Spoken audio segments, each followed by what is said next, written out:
Hello and welcome to Experiencing Love.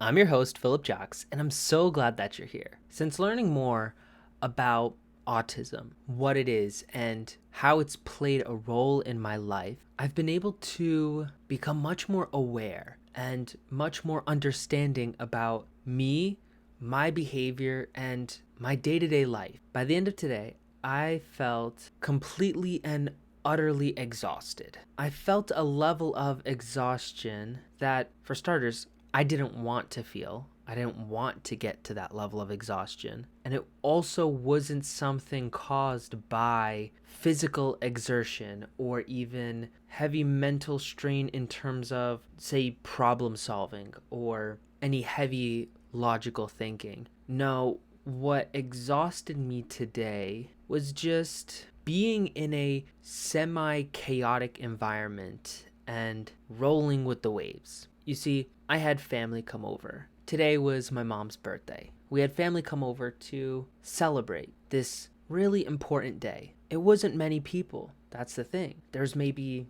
10 people total, and yet I still found myself reaching a level of exhaustion that honestly caught me off guard. On the whole topic of autism and learning about it, I've learned that it's quite normal to have a different sized cup every single day when it comes to how much energy I have, how much mental capacity I have, and I'm still trying to figure out what it means to me, what my language and wording is about it. But the whole idea is that while on some days I have more to give, there are other days where it takes very little for me to run out of steam. I think today was just one of those days. I woke up on time, maybe a little bit tired, but like I said, I didn't do anything crazy. There wasn't a lot even to get done. I barely even left the house. But I guess it was that mode of being around people and even just observing, really. I didn't even participate all that much. So being in that type of environment, I found myself leaving multiple times throughout the day, throughout, I guess, the afternoon, the evening, you can call it, just to kind of give myself breathers, give myself a little bit of space. I could tell that I wanted to be down there. I wanted to spend time with my family because when I would come upstairs, I would only be upstairs for 10, 15, 20 minutes at a time before I hear some voices, before I hear some laughter, and I decide I want to go back downstairs. I go, I sit off to the side, I observe, maybe eat a little bit more food, and I would reach my limit again. And I would get up, walk around, maybe fidget a little, and then just decide that, oh no, it's too much. Let me get to a quiet place and reset. I started noticing those little things in myself more and more lately and have been way less judgmental about it. I've had this behavior for years now. I've noticed it before, and especially now that I look back at different family gatherings per se, different celebrations, there were always times that I would sneak off on my own. I would always separate. And it was always to a place that was more quiet, more tame. Maybe at the very most, there was one other person there and I would have a one-on-one conversation with them, which is much more manageable, much more enjoyable, really. And when I would do those things and look back at it, maybe that evening, that night, the next day maybe, I'd always wonder why. Why was I behaving this way? Why did I always sneak off and find myself a quiet space? For a very long time, I used the language, why am I like this? What's wrong with me? When I think about that, it makes me really sad. It makes me really sad that I would think that way, that I would think that there's something wrong. I guess the sad part is the context or the pretense that that question sets up. Rather than looking for, why am I doing this?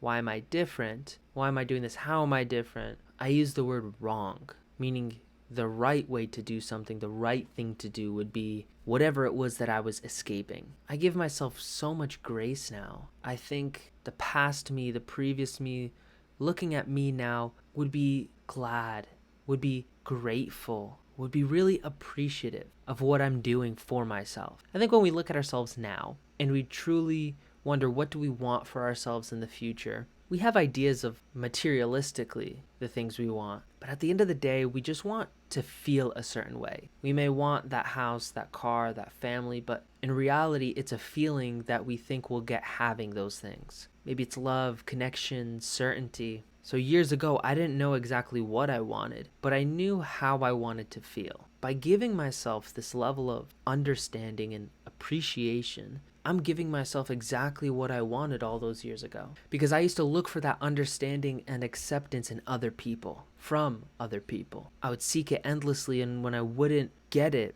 whenever I wanted, whenever I needed, I would melt down. I would break down. It'd be hard for me to function. I wasn't getting what I wanted. And that's not saying it in a selfish or even childish way. It's more of a atypical way of thinking, a way of thinking that's just a little different. It doesn't line up for everyone, but I know it lines up for some people, maybe more so in the autistic community, and I believe even beyond that. So I now see that nothing's wrong.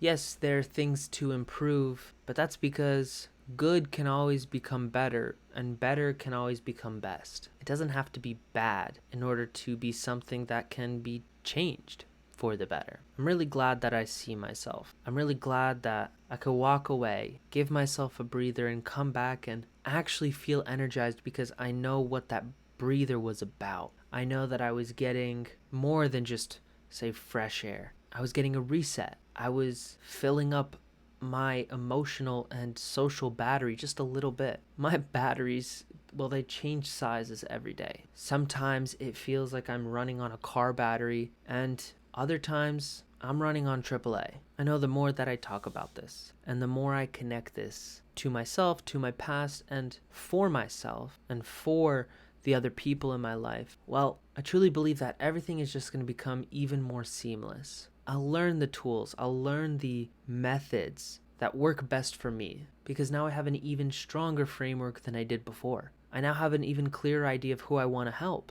I now know that my way of thinking, the way I behave, can actually be attributed to a group of people. And it's not just at random. It's not just people who have experienced a certain type of hardship in a certain type of way and reacted in a certain type of method. There are many people who can have followed my path. There's many people who I may have followed when I've been taking this path. The point is, I now see more, know more, and can do more for myself and for the people around me. I do have to end this one early because, like I mentioned earlier, I am exhausted. Today was just one of those days, and I am thinking so longingly, so deeply for my bed. And oftentimes, there's nothing to it but to do it. So I'm going to bed.